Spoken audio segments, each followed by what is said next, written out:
Great. Without further ado, I will begin with introducing the august panel that we have with us today.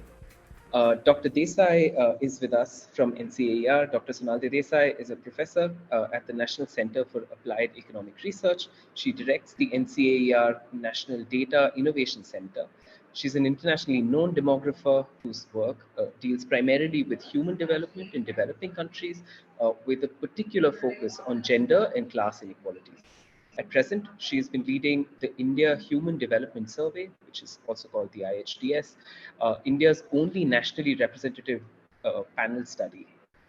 It's already been conducted over 2 rounds in 2004-5 and 2011-12, and the preparations are ongoing for the next round. Also joining us is Dr. Ankur Sarin. Dr. Sarin is a faculty in the Public Systems Group and the Ravi J. Mathai Center for Innovation in Education at the Indian Institute of Management in Ahmedabad. His past work include investigations of the effects of social and economic inequality in welfare outcomes of children and understanding the influence of technology on the social and economic life of the marginalized. He has a PhD. Is the screen not visible to anyone? I can see the screen. Just it's visible to us. Okay, great. Okay, great. Thank you. Dr. Sarin. Dr. Sarin's past work includes investigations of the effects of social and economic inequality on welfare outcomes of children and the understanding of influence of technology on the social and economic life of the marginalized.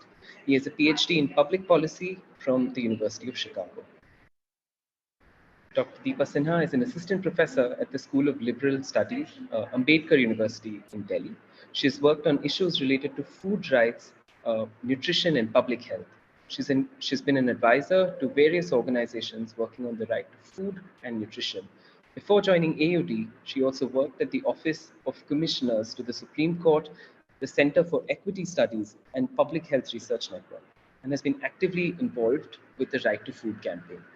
Dr. Sinha has a master's in economics and development studies, along with a PhD from JNU in Delhi. And finally, we have Grace Banu. Grace is an Indian software engineer who's a Dalit and transgender rights activist. She was the first transgender person to be admitted to an engineering college in the state of Tamil Nadu. She's also the founder director of the Trans Rights Now Collective, which works for the Dalit, Bahujan, Adivasi, transgender, and queer community across India through training for education and employment, as well as judicial advocacy for educating policymakers and civil societies. In 2021, for her contributions to the society, Grace was honored with the Tamil Nadu government's first ever Best Third Gender Award. We're really grateful that all of the panelists could make it here with us. The format of the session is that we're now going to play a 10-minute video, which sets the context and brings out a few voices from the field. And following that, I'll pass it on to Dr. Desai, who will be moderating this discussion. Hello and welcome to the CoreNet Online 2022, where we discuss learnings on resilience and resurgence from 2 years of COVID-19 in India. In today's session on inequalities and exclusion, we'll hear stories and experiences of how millions among the general public were prevented from accessing, using, and maintaining quality lifestyle. The wealth gains of the world's 10 richest people could pay for enough vaccines for everyone and fill financing gaps in climate measures, universal healthcare, and social protection. Yet, over 160 million people worldwide suffered exclusions and inequalities during the pandemic.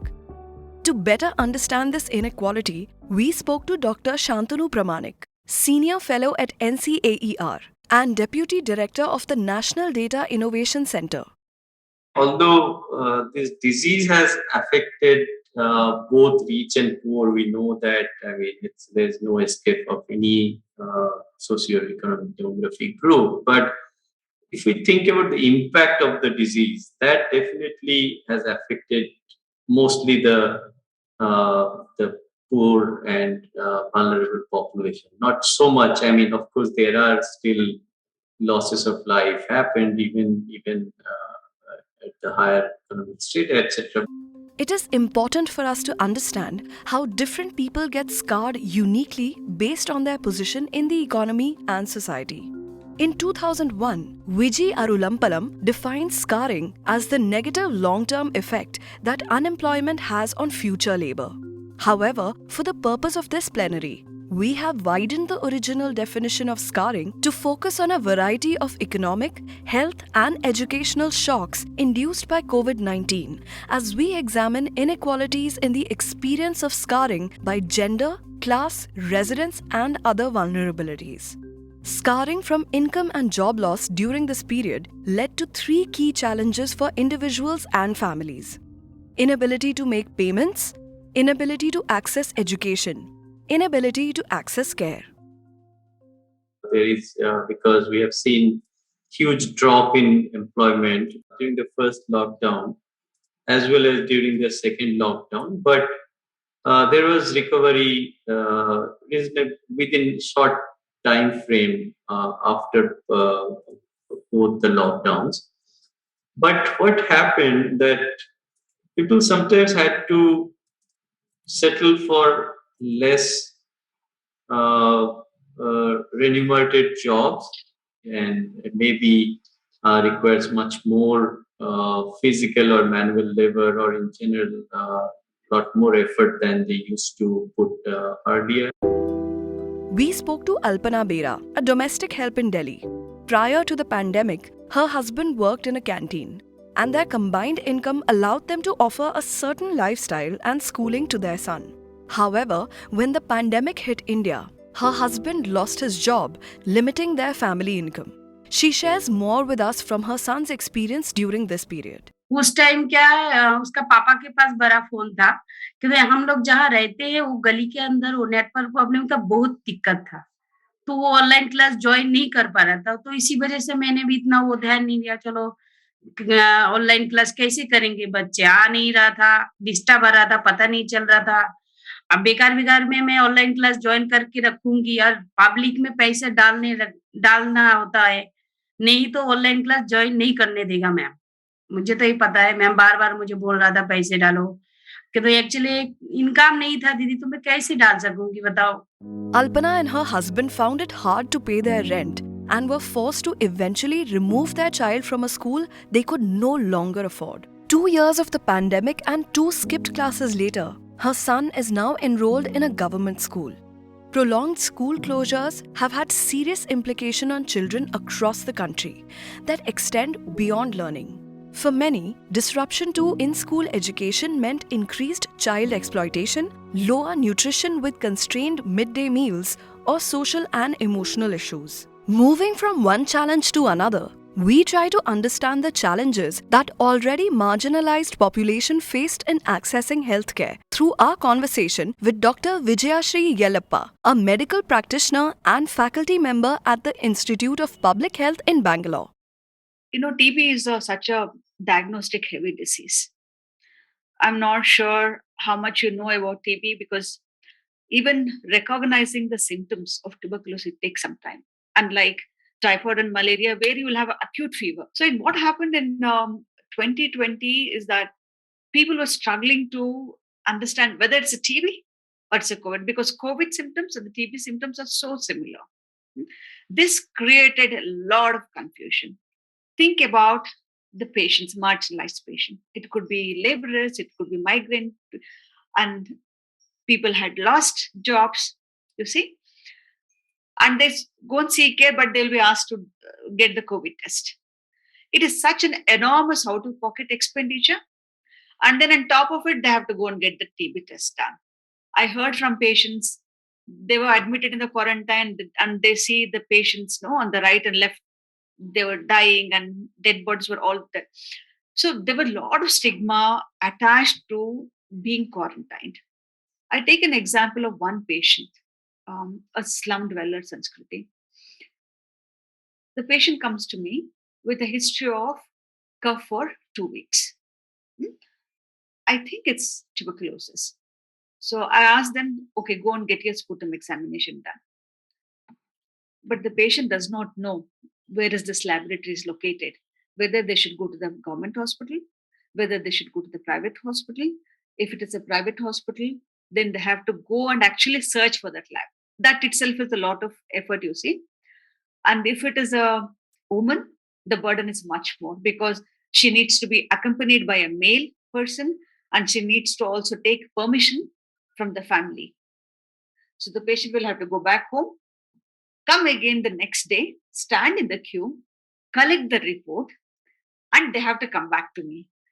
And they have to see whether I'm available or not. TB was one disease which was very similar to the COVID. And our staff, especially the laboratories or paramedical staff, knew how to collect the sample. And suddenly the policymaker realized that we have a wealth of qualified HR from the TB programs, and all of them were diverted for COVID work. The TB prevalence survey report is out, where ICMR, Indian Council of Medical Research, and WHO did the surveys to know what is the burden of tuberculosis, which has reported that 64% of the TB patient had not sought care. Okay, so it calls for engaging the community because patients do not know what is TB and they don't know what are the symptoms. I think it's high time that we include the Panchayat Raj, we include the community to eliminate TB from India. The migrant population was identified as one of the most vulnerable groups at the very start of the lockdown in India. They had little to no money, they were struggling to return home and were pushed into further marginalization. Varun Agarwal, founder and managing director of India Migration Now, talks to us about how our welfare systems require a rethink going forward. Over 200 million people, 250 million people have, fallen back into poverty during the crisis because of the pandemic, the lockdowns, and the impact on jobs and whatnot. When we think about migration and this role in poverty alleviation, we think about also the corollary of it since the crisis. If there are not enough jobs, you have a situation now today where many people have fallen back into poverty. And like I said earlier, they have food insecurity. And I think that's something to highlight. That is being reinforced again and again, right? Second, migration patterns have changed. People who used to migrate, some have stopped because of the reasons of what happened in the first 3 months crisis. People who never migrated are migrating because, well, it's bad rural economy also. And people who are migrating have maybe chosen to migrate closer to home or different location. So migration patterns have changed. The World Bank is supporting the World Bank, and this is they've seen in multiple countries, is that the nature of poverty has changed in the last 20 years. How? The assumption the governments have been that poverty is rural and static in nature. If you look at the programs, the way the registration works, that's how they design it. Increasingly, we know it's urban and dynamic, mobile. And that's a big shift. So your programs, your welfare systems need to adapt. We still have this place-based mindset. We pick a village, do everything we can within that village. The reality of that village is much more beyond that village. If you talk to governments, I think it's worth the axiom of the government is that we want to stop migration. We want to do development at source, and that will stop migration. That's the fundamental assumption of something like Manrega. Manrega has an explicit goal to say that we want to stop distress migration. With the poor and the vulnerable bearing the brunt of it, the pandemic is dealing a severe setback to ending poverty and boosting shared prosperity.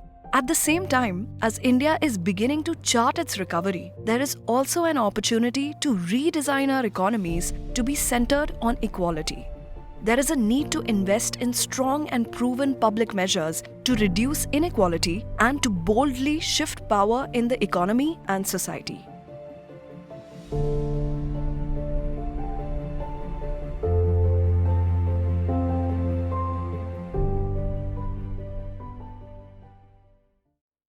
Thank you, Rohan. That was a fascinating documentary. coming from lived experiences of individuals as well as combining some of the research insights.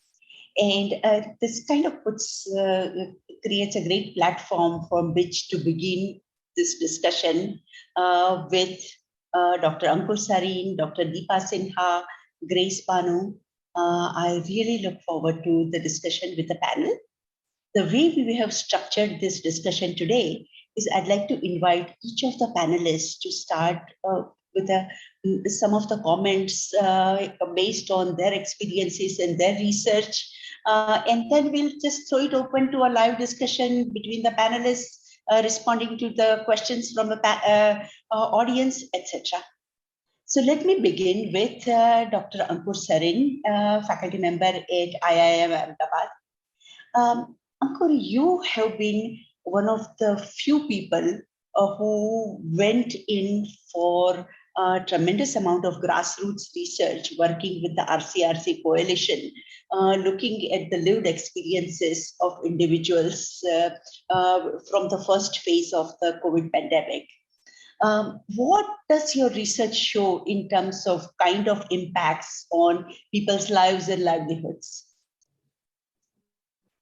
Thank you, Dr. Desai, and thank you to the folk at CoreNet for organizing this and paying special attention to the question of inequality. To Dr. Desai's question, I think I'd like to sort of step back and say, more than obviously done this work on the grassroots are these organizations who are connected to the network, the RCRC network, which is a tremendous network of nearly 80 plus organizations that work in different parts of rural India. Most of them have a focus on livelihoods, but many of them sort of work also predominantly on health. Others work on other related issues also. And while the network came together to respond to the pandemic, to the lockdown and the crisis that it was creating in rural India, they, in a very timely manner, they also started trying to collect data on the experiences of, in the villages that they were actually working in. So recognizing that they were one of the few people with their hands and feet on the ground, they not only were providing relief, but they also began these efforts and initiatives to collect data. And I've been lucky to be a part and sort of be associated with that. That effort itself has grown, and we've try to do this a whole lot more systematically. And I just wanted to begin maybe by, this is really sort of very preliminary data which has to be cleaned, but this is coming in from the most recent round, which is still ongoing in some ways. Mm-hmm. But a startling number that came, at least I was startled by it, was the fact that 50% of the households, and we've sort of surveyed 10,000 households randomly selected across blocks, nearly 40 blocks in India. We find 50% saying that their incomes have fallen and still fallen below what their incomes were pre-pandemic. Now we're talking nearly 2 years, down the line, and we are still saying that their incomes are actually less than what they were at levels, prior to the pandemic. Mm-hmm. And nearly 60% of people whose incomes have sort of fallen, they attribute that to reduced prices, either in terms of commodities they sell or reduced wages. So that's the scarring in some ways that is also being was the most structural scarring that I think has occurred.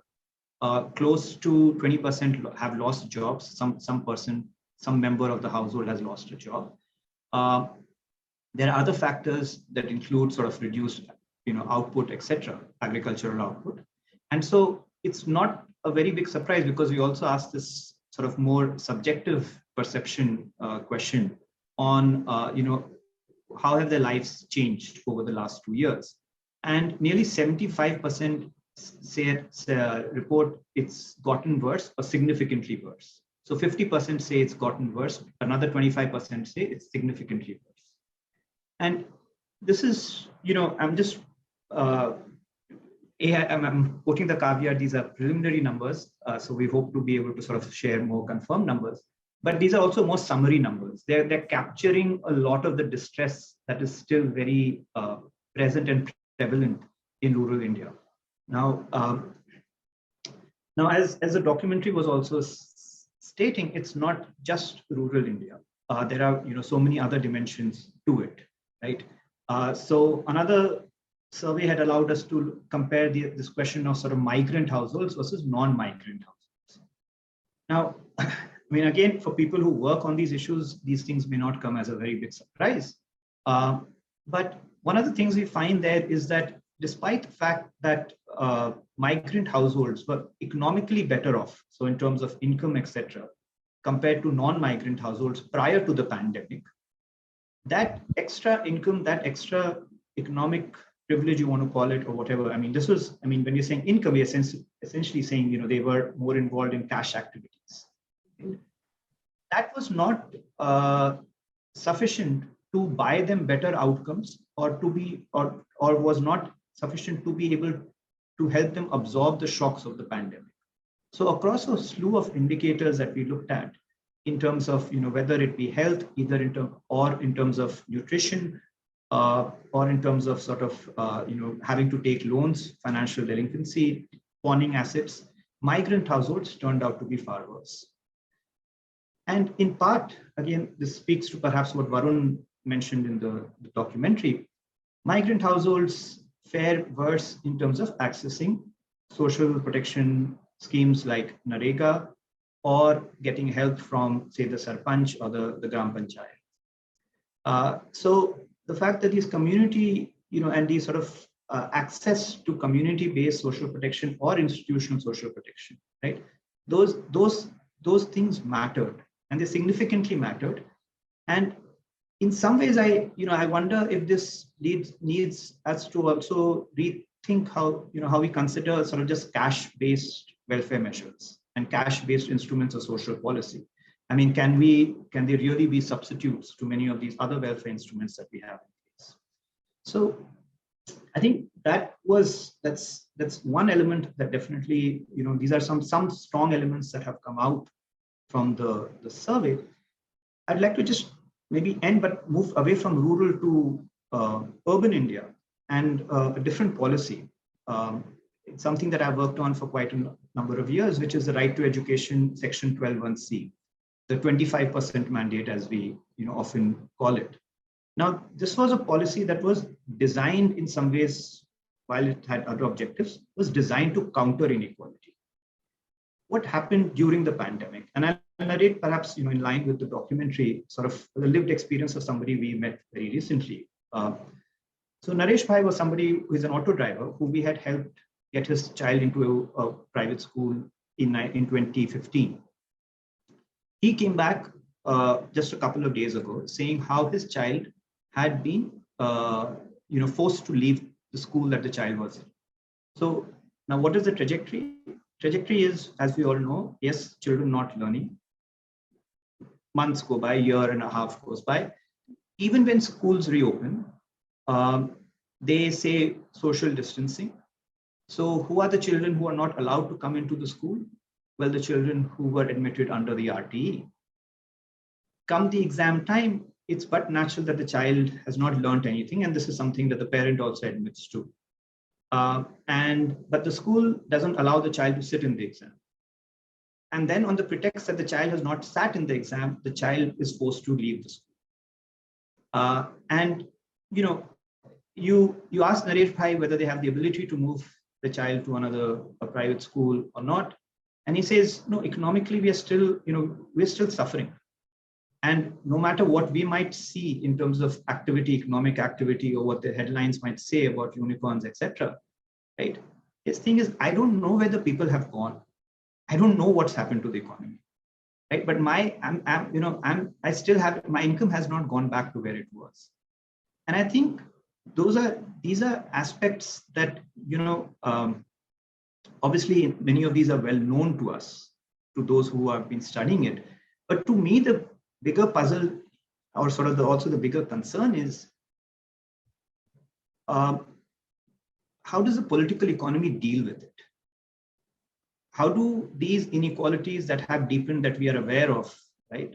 How do they work so that there is sort of a better response to them. And I think I'm a little concerned, and that's why I applaud this sort of special, focus on inequality. That I'm a little concerned that in all these headlines about poverty, absolute poverty being, almost eradicated in India, or inequality diminishing because we've distributed basic grains.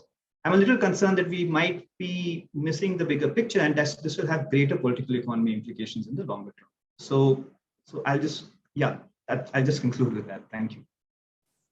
Thank you. This was a great summary of the kind of economic challenges that the poor have faced over this time. That you also referred to some of the constraints that occur as a part of income losses, and as some of the more severe consequences with respect to food, inability to buy sufficient food, nutritional outcomes, and so on. And that kind of brings us to Dipa Sinha, who has worked extensively on food, nutrition, Right to Food Act, etc. So Dipa, what is your sense as to what has been happening in the area of nutrition and food in this particular crisis? Thank you, and thank you to the organizers again for inviting me to be part of this panel. So I will use the time that I have to share with you all as the work that I've been involved in as part of the Right to Food campaign, where we have been involved in during the waves in some relief work, but also in demanding for these additional grains to continue, and for the various kind of food support mechanisms that the government has to be expanded and strengthened and continue during this period. So as part of the campaign's activities, what we also did, and this was an entirely voluntary exercise based on where activists, volunteers, and organizations were present, where in the end of 2020 and again the second time at the end of 2021, we did these surveys across the country, which we called Hunger Watch, to basically get a sense of what is happening to people in terms of food security, what are they able to eat, and how has the pandemic and especially the lockdowns affected it. So this was not really a randomized sample, and in fact, right from the word go, our attempt was to in fact meet people from marginalized communities in rural and urban areas, the kind of communities that most of the organizations who are associated with Right to Food campaign work with. And the objective was twofold. One is to, of course, see what is really going on. The other also was to kind of counter this narrative, which seemed to keep coming back in mainstream media and so on, that the pandemic is over, that recovery has happened. Both these times that we did the survey was about 6 to 8 months after a wave, when all the newspapers seem to be talking about the V-shaped recovery and so on. Whereas like Dr. Ankur has just spoken about it, what we see is also this deepening of inequality and how the pandemic has affected different people so very differently. So the second Hunger Watch survey, which we did in December 2021, just as we were doing the survey, completing it, there was another round of curfews and shutdowns that started happening because of the third wave. We covered about 14 states, about 7,000 households. Like I said, our sample is disproportionately represented by Dalits, Adivasis, Muslim households. We tried actively to reach out to sex worker households, ex-bonded labor families, homeless households, transgender households, and so on. So 66% in our sample of the respondents said that their income was still low compared to pre-pandemic, but this was just a perception question. We didn't really get into how much the income was and so on. Since our focus was mainly on food security, and again on food security, our questions are all based on perceived food security, but we must also remember when we are looking at these food security figures, two things. One is that as far as dietary diversity and quality of food that people eat, particularly again from those who work in the informal sector, from the poorer sections of the population. Even before the pandemic, it was not very good in India. And there are a lot of various studies at very large scale also, which show that Indian diets were quite poor even in as late as 2019, early 2020. They're heavily cereal based, with not enough consumption of other foods, especially animal proteins, vegetables, fruits, and so on. So it is over and above this that we see that the pandemic has had an effect. So one way in which we tried to look at this food security was to use something called the Global Food Insecurity Experience Scale, which is a set of 8 yes or no questions, which has been developed by the FAO across the world. And they're simple questions like, did anyone in the last 1 month, did you have to go to sleep hungry? Were you ever worried about not having enough food? Were you not able to eat what you thought were healthy foods, and so on?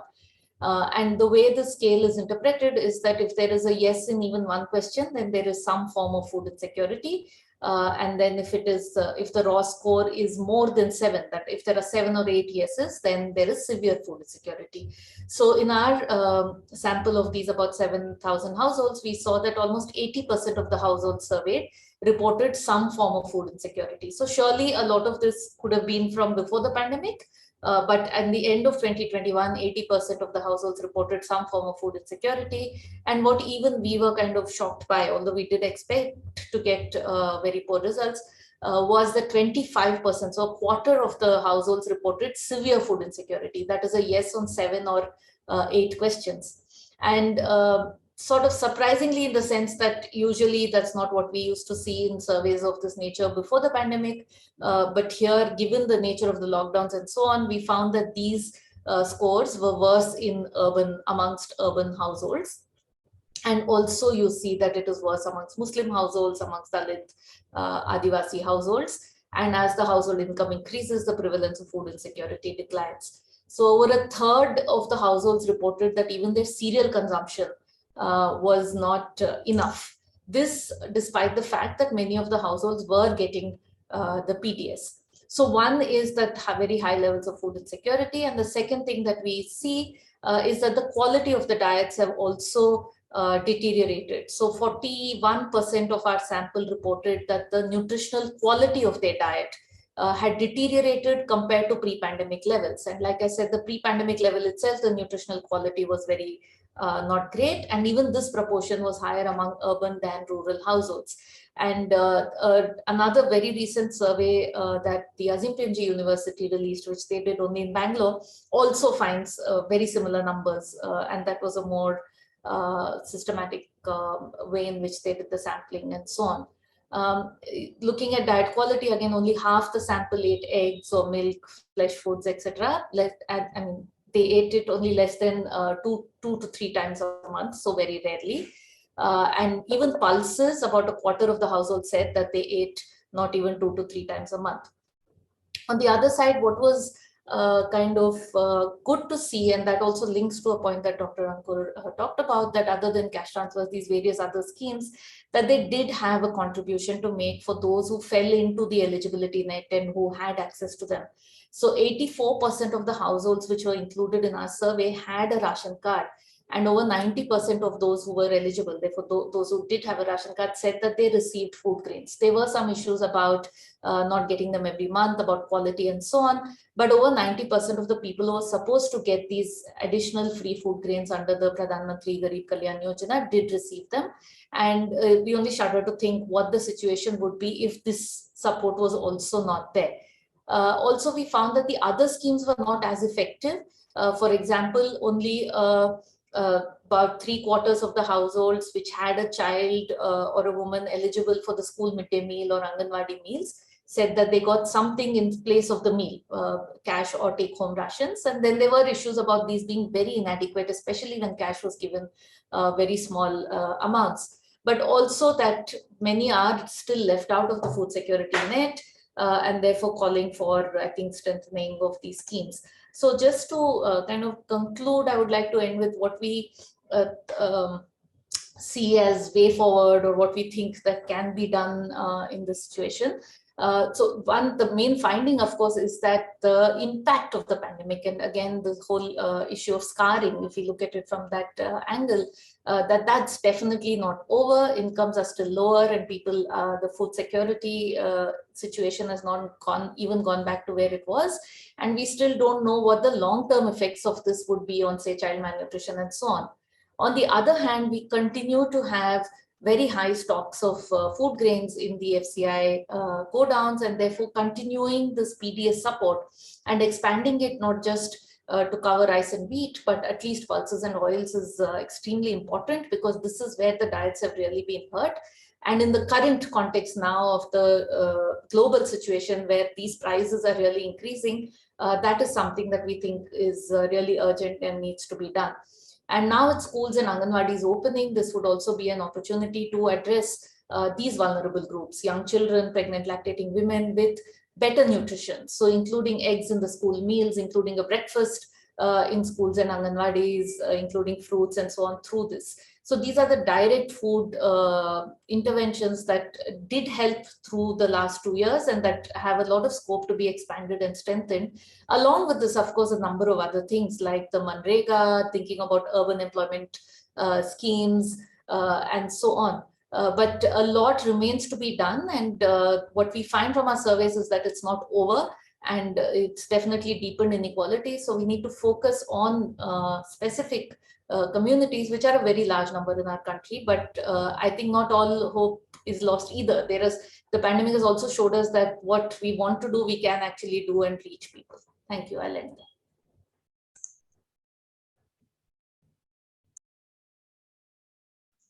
Dr. Desai, you're on mute. Sorry. Thank you, Dipa. This was very interesting, because what you did was not just talk about food and hunger in itself, but also thinking through what are the quantities that were available through public distribution system, what is left out, and how do we overall begin to build a more robust diet, both recovering from the pandemic as well as sort of going forward over a longer period in time. So something for all of us to think about. But one of the things that you pointed out was also that there were very specific communities that were affected in very specific ways. And I think our third panelist, Grace Banu, has been working extensively with transgender community. And I would love to hear from you, Grace. What were the experiences of the community that you work with? Were there any very specific challenges that the transgender community faced, given the lockdowns, lack of transportation, and a variety of other difficulties that came along with the pandemic, also some of the health challenges?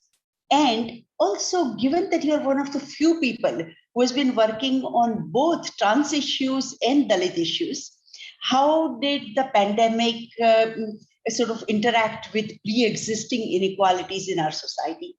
Over to you, Grace.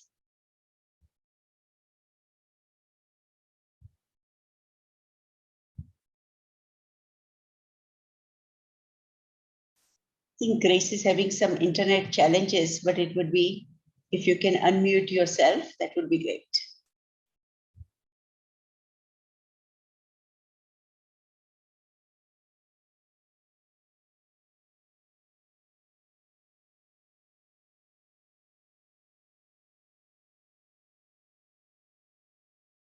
Rohit, are you able to unmute Grace? I can only ask to unmute, so I'll just do that.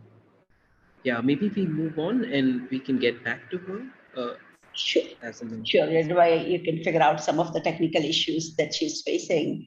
So in some sense, I was just thinking, the presentations by Ankur and Dipa kind of interestingly dovetailed in that we all sort of spent tremendous attention to the income losses that were associated with the pandemic and its impact on the food insecurity.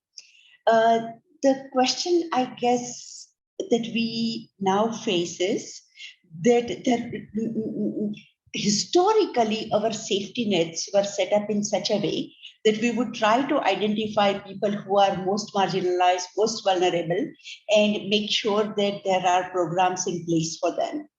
Now, we are suddenly dealing with a pandemic which upended some of our prior assumptions. So, for example, okay, migrants were not exactly the poorest of the rural households. Migrants often were somewhat better off rural workers who were able to finance their migration and be able to find jobs in cities and send back money home. So their families were also not nearly as well badly off as some of their neighbors in a pre-pandemic period.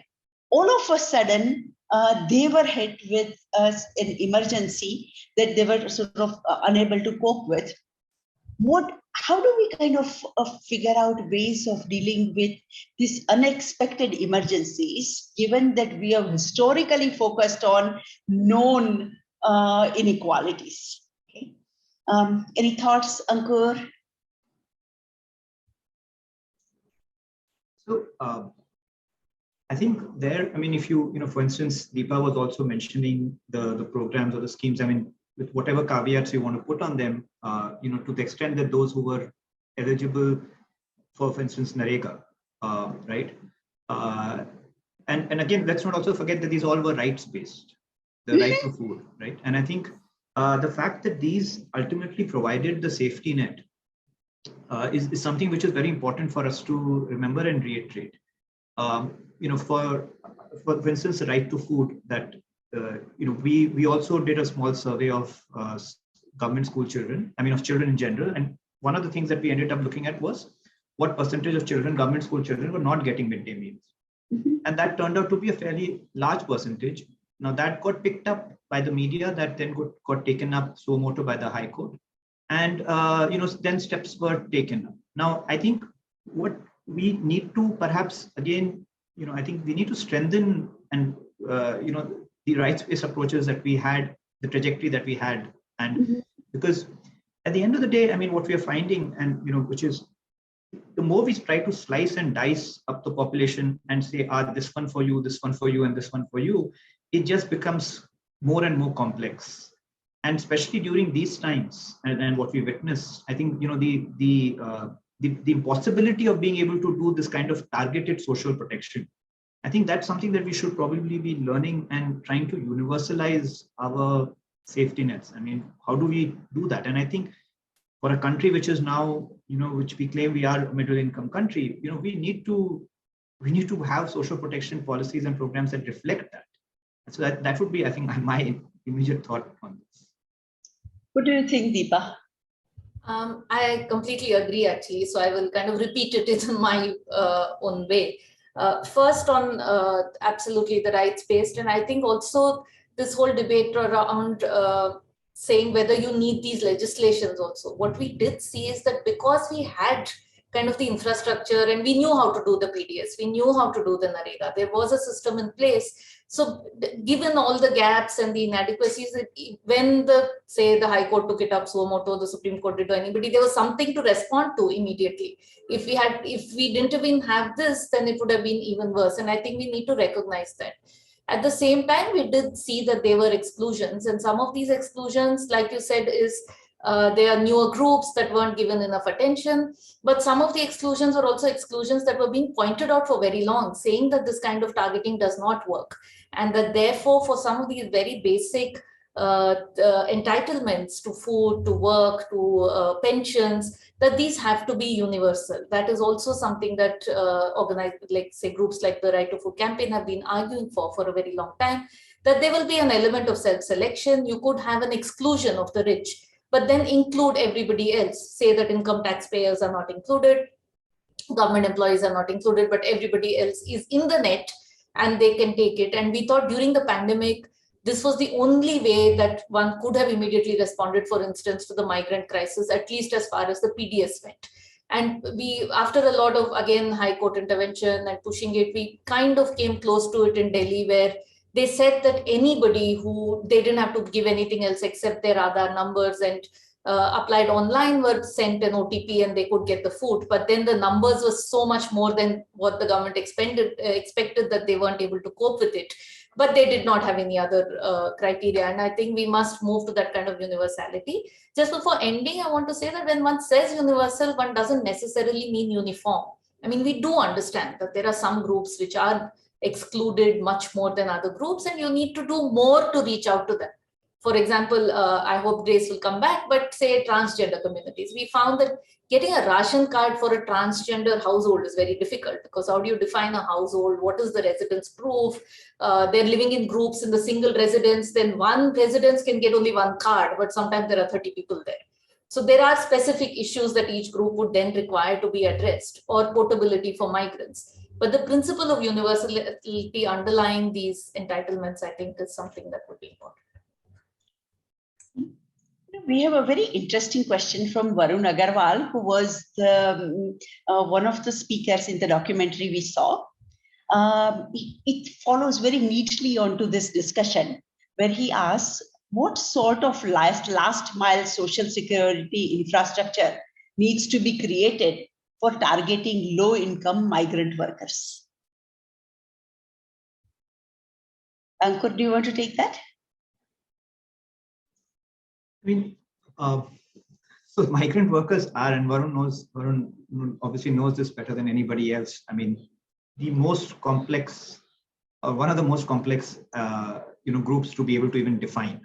So, and that, given the problems in defining it, it naturally imposes problems for policies, because policies can't work without definitions.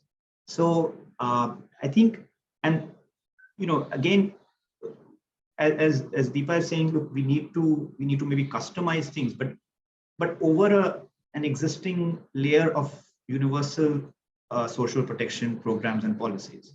So we do need to think about how do we get rid of this whole thing about location being such an important factor in terms of whether you have access to and what policies or programs you have access to. I mean, I think this idea that location is so has to remain so central to our programs and policies. I mean, we really need to rethink, and we need to get rid of it in many places. And I think just doing that to start with would actually make things which are there but not, but unfortunately migrant workers get excluded from that would make them sort of actually include these people. So I think that would be rather than trying to come up with some new programs and policies which are, say, targeted directly only to migrant workers, my hope would be would move in the direction of universalization. Given that Varun has done so much work with migrant workers, I would actually like to ask him to unmute himself and comment on this issue of, what are the ways to address some of these challenges for migrant workers? Varun, are you able to unmute yourself? And yes, Varun is saying he'll be back as a panelist with us in a second, and we should be able to get a comment from him. Okay, that sounds great. It's very fortunate to have people with such deep experience of working with migrant workers. One thing that I also think that would be worthwhile thinking about is, instead of thinking migrant workers in a uniform category, we may want to think about male migrant workers and who have migrated as solo workers, and people who have migrated as a family workers, or family of workers. Okay, so in some sense, I think those challenges are also very uniquely different between the two different groups.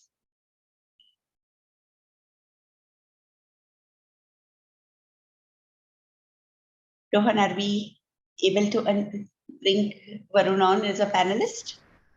Not just yet. Just so give us while we are at it, I'm actually also wondering, one of the things that we don't know about migration and migrant workers is we saw that a lot of people return to their home with families. Okay.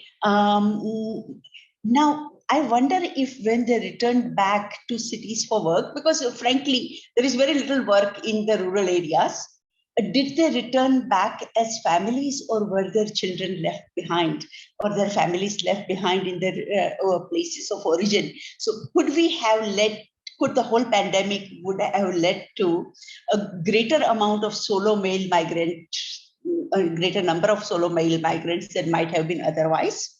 Second question is, of course, what are the challenges that some of these children faced when they returned? Because for almost everyone, their education was a function of being enrolled in a school. Okay, and so if the kids returned and they don't have a school enrollment at that point in time, what happens to them? And I noticed that Varun is now joined with us as a panelist and is able to comment on some of these issues. So Varun, please unmute yourself.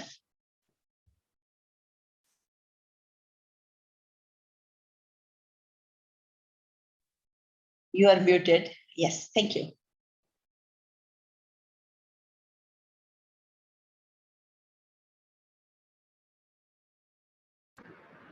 I think he's dropped again. Oh, okay. All right, but we can wait for him to come join us and to pursue some of these issues, very thorny issues around migration. Okay, I think he's there.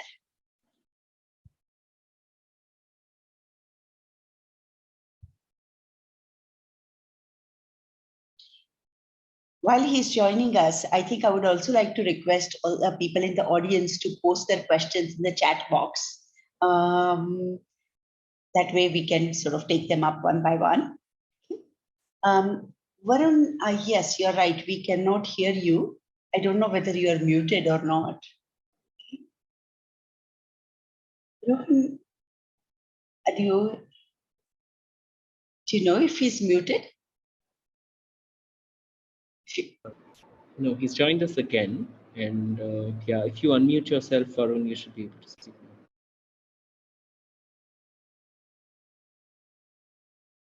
I think you're unmuted now.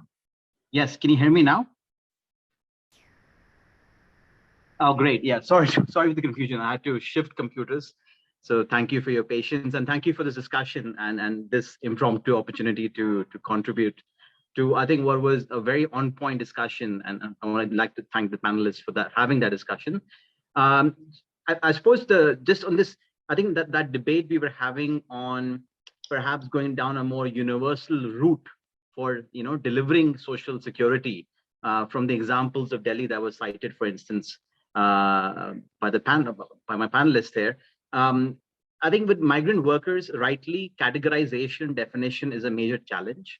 And that's been some of the recommendations, for instance, we're making to the government as they think about a migration policy, is there needs to be some guidance on who is the migrant worker. That is such a contextual sort of problem, like who is a migrant and who's a migrant worker, and then who's a vulnerable migrant worker. So there are 3 degrees of definitional issues that people face, and as you can imagine, in that whole process, people fall through the gaps. So I do agree with one of the conclusions that you have to look at established programs and see how you can target them better. Whether one approach is universalize it, the other approaches, which has been our recommendation, is that whatever ministry you are, can build the reflex, because I come from a migration focused background, build the reflex to recognize who are migrants, vulnerable migrants in your target group, instead of having a dedicated migration approach. Build a reflex, whether you're healthcare service providers at a government level, whether you're social security providers, whether you're PDS, whether you're looking at child and women's security, you build this reflex. And this is what we call mainstreaming the issue of migration across central, state, local governments. And yeah, let me just pause there. Yes. Varun, but I think I can understand it with respect to the ration card, because there has been sort of a clear idea of portability. Can you give us an example of some of the other areas in which this would make sense? Right. I think it's important. So when we speak about social security schemes, we need to think about that there are multiple kinds of schemes in the Indian system, right? There central government enacted, central funded schemes, which are then ultimately, which are universal by definition. So education, Sarva Shiksha Abhiyan, nutrition are like that, right? But then when we look at schemes which are like PDS, now that's delivered through the states. Fiscal allocations are made to the states.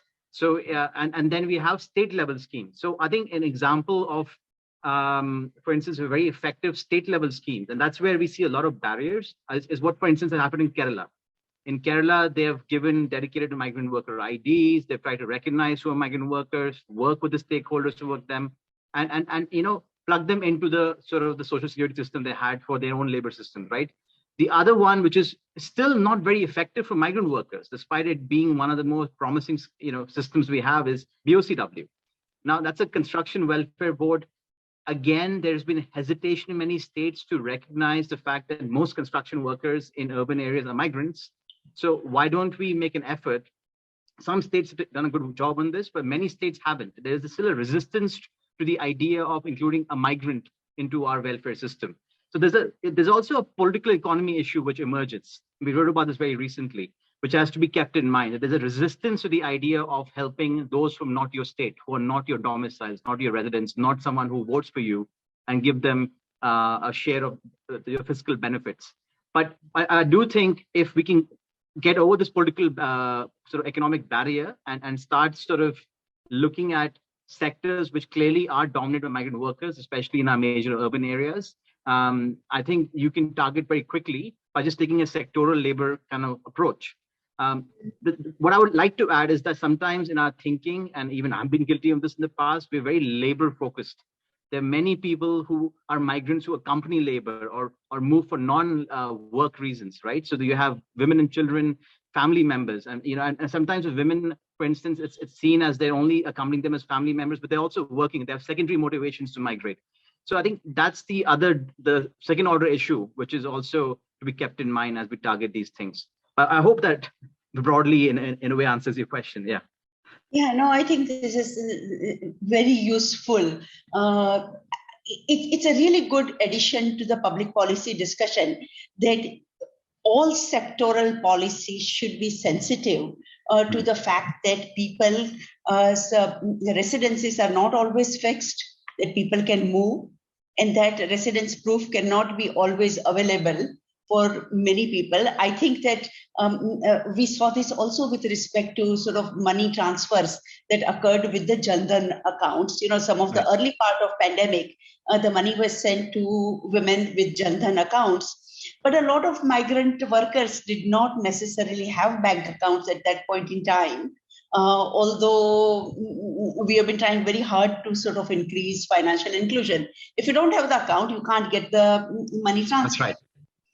So somehow thinking through some of these issues that might exclude certain groups of people makes a lot of sense, and migrants are particularly vulnerable by not having very clear residential ties in some ways. Okay.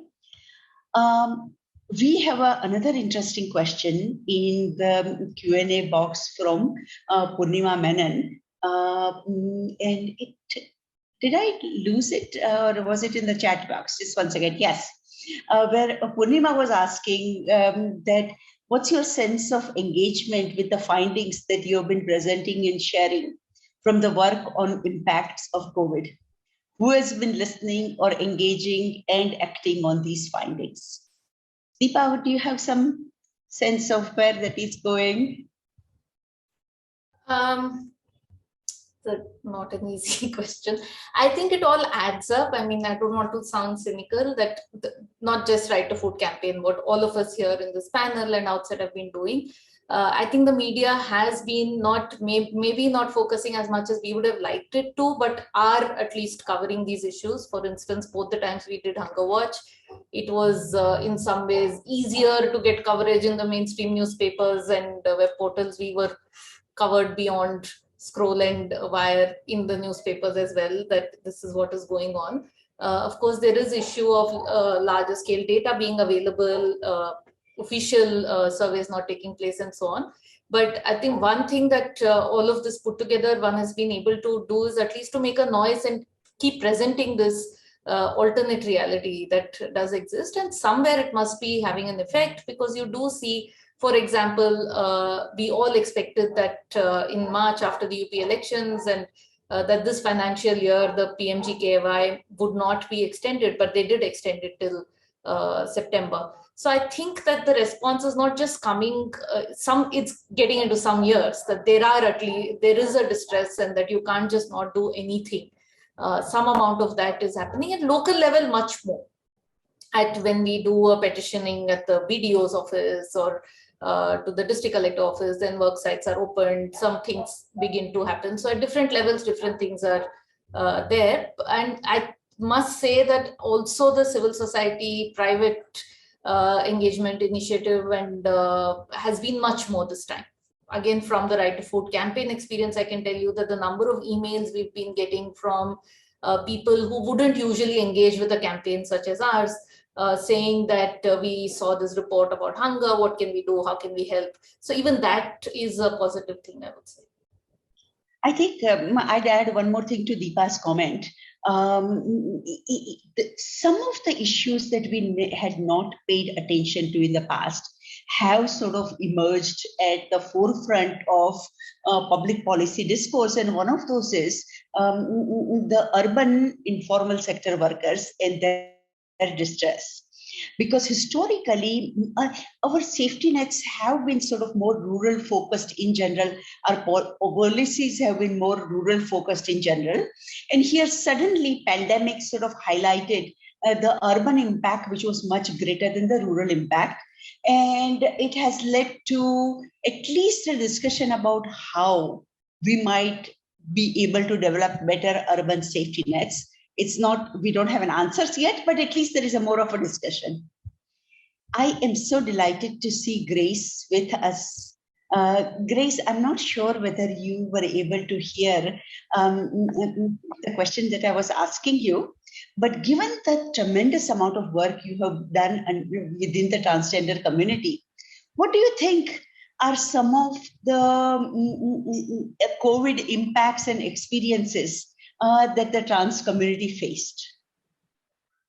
Hi, thank you so much, and sorry for the the technical issue. So my device got hacked, so that's why I can't hear the before conversation. And thank you for the Coronet team for inviting me this talk.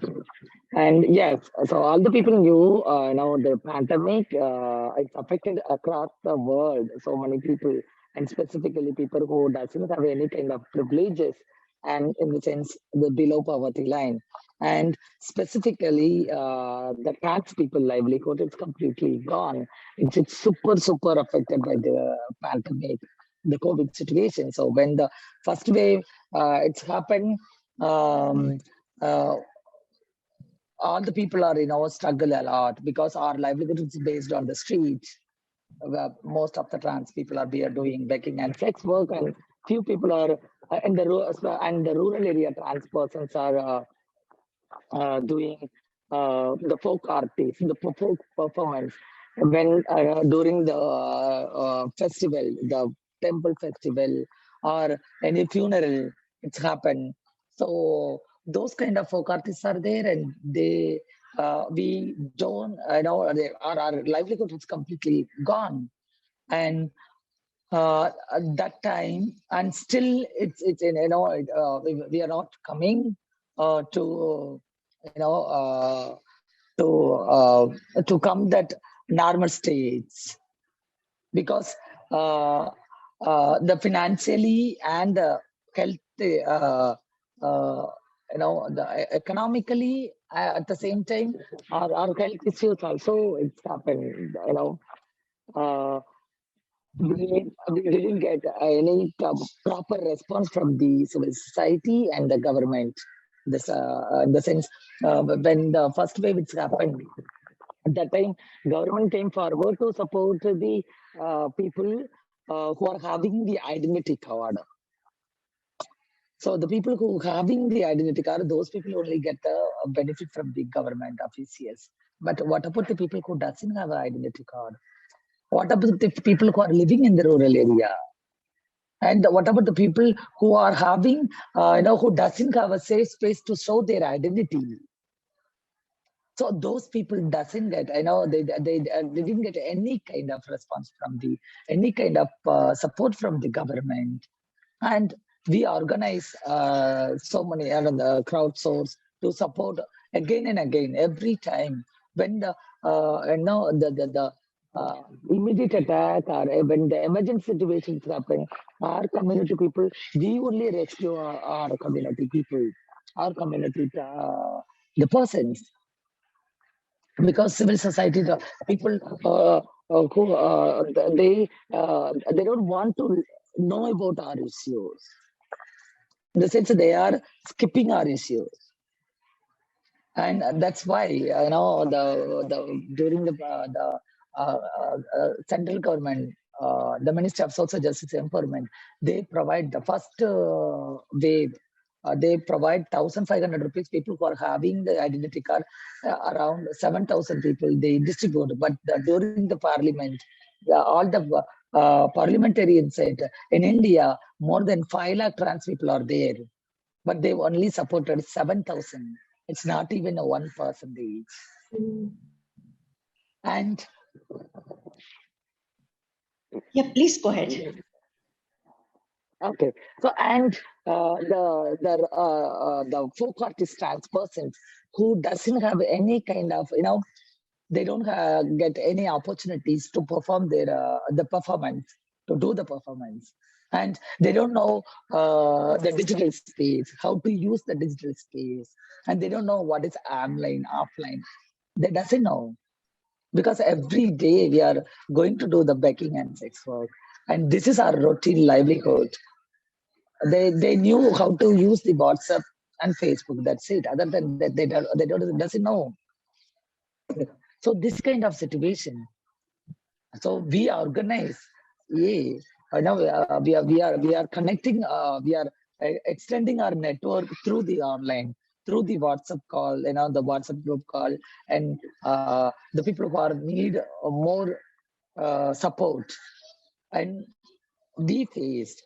As you know, in Bombay, a trans person who got infected by the HIV and who committed suicide because of she didn't get a proper nutrition food. So those situations now happen on that time. So immediately, so many people, trans persons who affected by the HIV, and the people who are the dialysis patient and all other health issues, the elderly trans persons doesn't have any kind of healthcare access, because everywhere we are going, normal time, transphobia and the casteism is everywhere we are facing. But during the pandemic, we are facing super kind of oppression in the name of gender and caste. And the healthcare, medical healthcare department, they're not ready to come, they're not coming forward to support us. So we filed a petition in the Madras High Court, and we filed the various High Court petition in the Supreme Court and the High Court, and we got the judgment. We want to know, our community people also want to take a vaccine.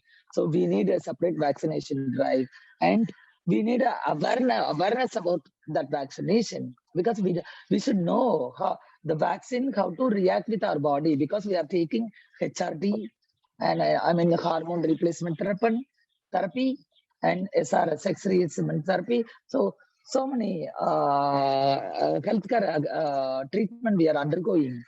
But we said the government should clarify our doubts, and that they didn't do. But we filed the petition in the High Court. After the High Court judgment only, after the Supreme Court judgment only, the government people are now alert on the separate drive, and now so many trans people are took the vaccination, and both first dose and second dose, and the persons who are affected by the HIV, those persons face super kind of issues, because their ART center is another nearby the district, but they are from another district, so they have to go to the hospital. They have to travel to the district hospital, district headquarters.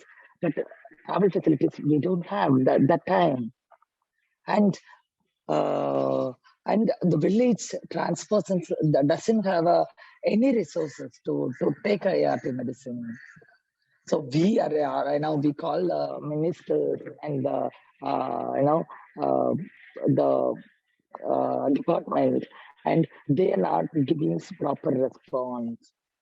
And only few collectorates only came forward to support us, and they said we are arranging the ART medicine, and we our team members only deliver the medicine in the persons who need. So those kind of issues also we face during the pandemic, and during the pandemic we lost our so many sisters and brothers, and during the pandemic also the Transgender Protection Act also have implemented. That act also says it stopped to issue the transgender identity card. Now we have to take a national transgender identity card, but it's in online. Most of the people doesn't know about how to use the online platform, and it's in the regional language. And after we shouted, they changed the regional languages. But when they introduced in the first time, they use only Hindi and English. But our community people doesn't know the Hindi and English, and the people who are having privilege, those people only know. And getting an identity card, it's super difficult during the pandemic, because they ask without the identity card, they are not ready to give the support, the relief fund. So we filed the petition. We filed after the without the government should give without identity card. The people who are identify themselves as a trans, you should give a relief fund for them. So those kind of orders we got, and for that, so many till so many trans persons are paying a rent. It's super difficult, because last 2.5 years we doesn't pay. We doesn't have any kind of resources to pay our rent. Most of the trans persons are living in the rental house. So and without paying the rental, and all the landlords are it's super transphobic persons, and super kind of patriarchy persons. And they put normal time they put so many conditions, but during the pandemic they increase our rent, they increase our EB bill, they increase so many things. And during the pandemic also they ask the rent, and still the people who are living in the rural area, those trans persons, still they are struggling to pay their repay their rental amount. This is really, it's very interesting the way when you sort of started pointing out some of the experiences of trans community, we realized that these are things that one would not have thought about, particularly the fact that the trans community is heavily engaged in activities which require sort of being able to be out of the streets, either in the performing arts where you need to get to some place, or in begging or any other activity. I mean, these are not sort of home-based workers. These are people who have to work within public setting, and lack of transportation and lockdown might have had a tremendous impact on them, as well as on their ability to get healthcare, which again is much higher than some of the cisgender people. Okay. Now, given these findings, it's there is a very interesting question from Ayushi in the question answer session. She asks that while we hear the stories of lived experience and anecdotal evidence from marginalized persons, how do we begin to account for them and enumerate them in formal research and consequential policy adaptations? Ankur, is this a question you'd like to take first, and then Dipa? I think it's it's an important question, and I don't think we've asked ourselves enough this question. I don't have an immediate answer to this. I honestly don't, because especially when you're doing quantitative surveys, you're trying to really abstract out and look at sort of phenomena which are existing at relatively large scale, especially surveys which are supposed to be representative, etc., etc. And I don't think we have done a good job at this. So at this point, I don't have a solution, but I just have to raise my hand and say, yes, we've not done a good job. It's a challenge. Dipa, you want to take that?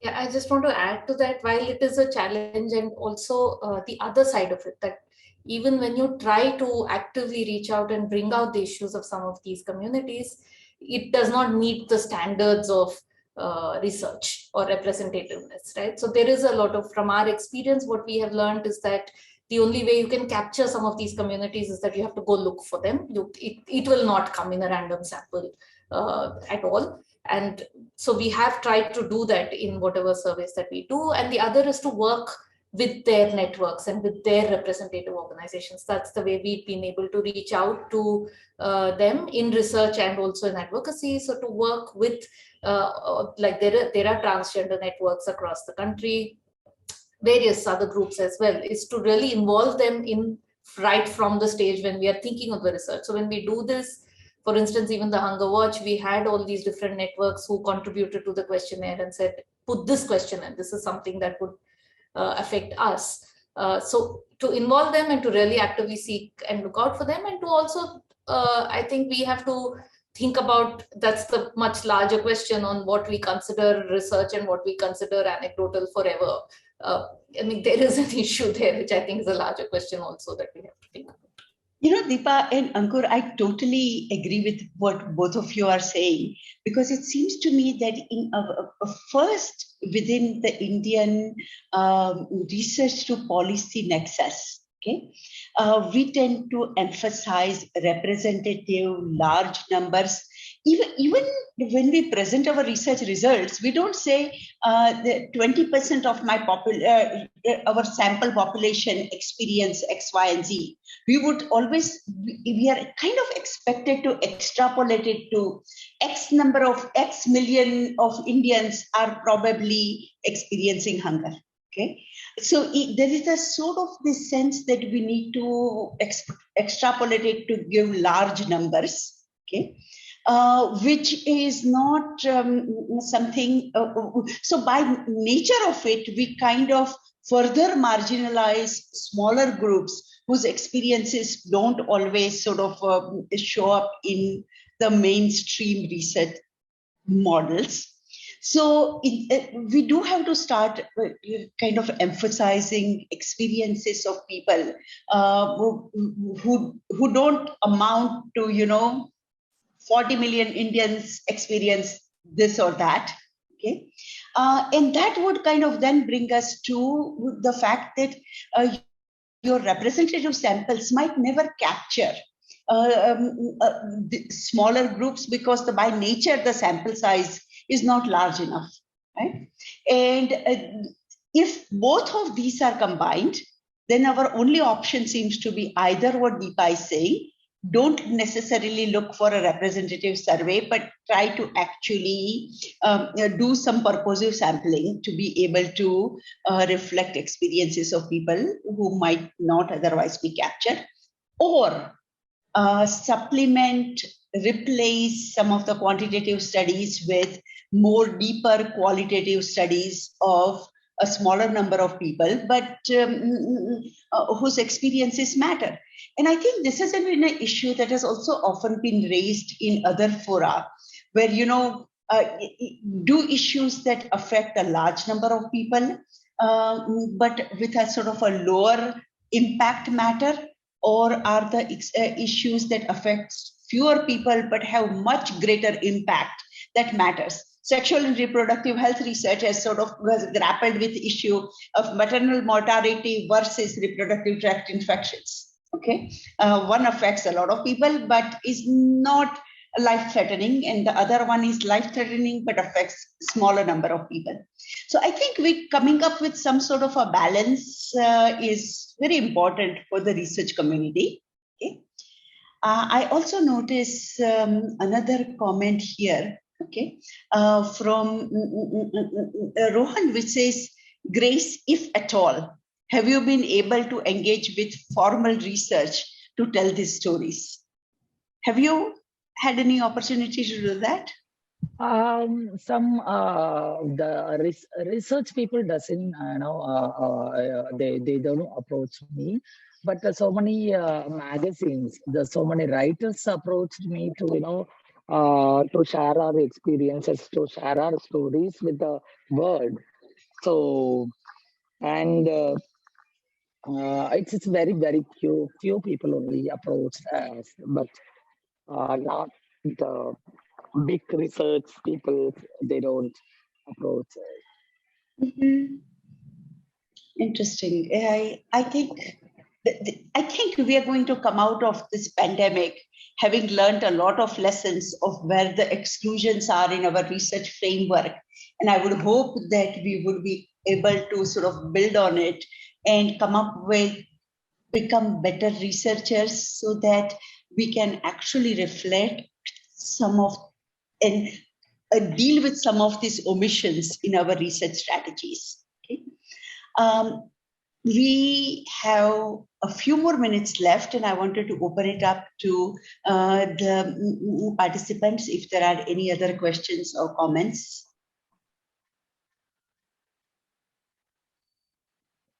If there are none, I would like to see if some of the people from CoreNet team who have been organizing many of these events and discussions, do you have any reflections on how we kind of engage research and public policy?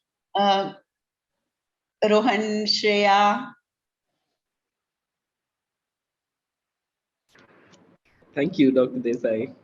I was not expecting to be put on the spot right now, but I think what's interesting is this one question that also Dr. Menon was asking a little bit earlier. We in fact have a panel discussion for that tomorrow evening, which looks at the adaptations between research and policy.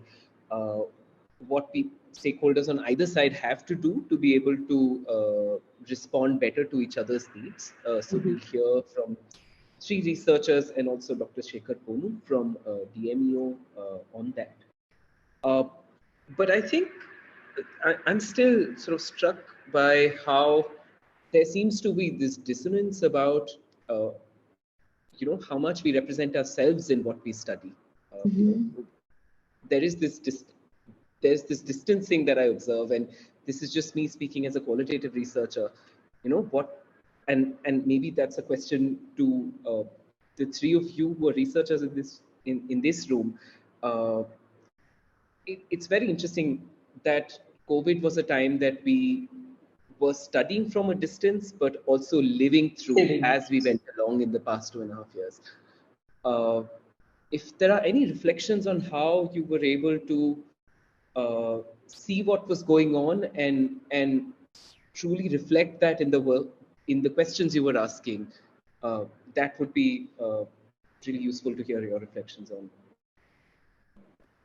I think it's a really good question. And in some sense, I think it's a very key observation, Rohan, that this is the first time we were sort of participant observers in the issues that we were studying. And perhaps it brought more poignancy to what we were studying than what happens in the other studies that we undertake.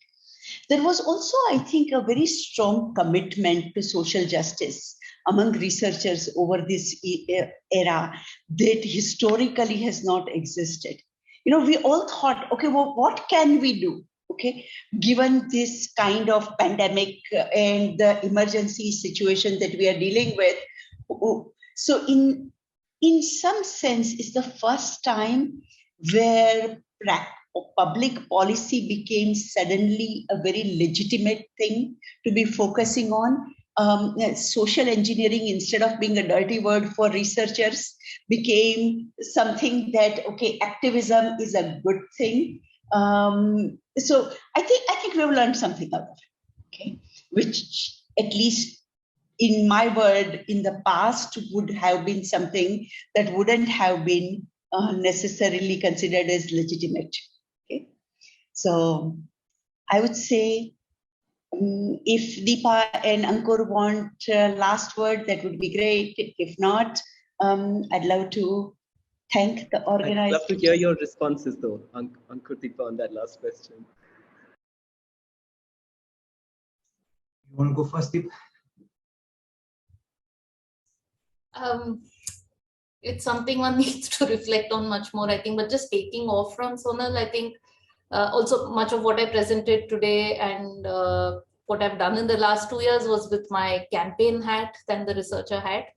But I did find that one could bring them closer together in this time. There were more listeners willing to take what even like something like Hunger Watch to be considered as research was also, but in the absence of any other data, in the absence of really knowing what is going on in the ground, that we found that they were listeners willing to, and we do try to keep the rigor, even though it's done as activists and with a clear purpose of using this for getting certain points across. So I think it's about how we learn from these experiences and bring the two words together more. And today, like in today's panel discussion, also some very important points. So, I mean, I think just, one of the things that this phase really brought home was, some serious questions about the applicability and what are you going to use this data for? And is it even ethical to be asking questions when people are going through so much pain and torture? And I think, that raised some very serious questions on how we did our research and how we went around, asking questions and making sure it was in some ways linked to some relief activity as well. I think that was definitely a new experience. But I think just to step back and, I think one of the key challenges for us as researchers and is this whole, we have to somehow decenter our narratives. And I think we are, we have a very centralized political economy, and in a sense, we are always trying to speak to Delhi, or we're trying to speak to Gandhinagar or whatever, whereas everything is local. And I don't want to romanticize the local, but the local in some ways has no value as far as research goes, because as Dr. Desai is saying, we want to speak to you not only want to speak to the country, you want to speak to the world about what we are finding, right? So I think that the pandemic, I mean, this whole experience is really, exposes how centralized our power making and decision making is, and therefore how we get trapped into trying to only speak to power, right? And not trying to sort of say, look, there are local actors who are influential who can also make decisions. What kind of knowledge do they need to act? What can we produce? So I think, I mean, some rambling thoughts here, but I think, those are some reflections that I've had over these years. Yeah. Thank you. And thank you, Rohan and the coordinate team for organizing this panel. Thank you, Dipa, Grace, Ankur, everyone for participating. Look forward to the session tomorrow. Thank you. Thank you. Thank you. Thank you, everyone. Thanks, Dr. Sinha. Thanks, Dr. Sarin. Thanks, Dr. Desai, for also navigating through today's technical challenges, etc. Very, very grateful to you, as per always. And I'd like to take a moment to also thank Dr. Vijayashree, Varun, and Alpana Didi, and Dr. Shantanu Pramanik for taking the time to speak with us and for us to be able to put the video together. So thank you.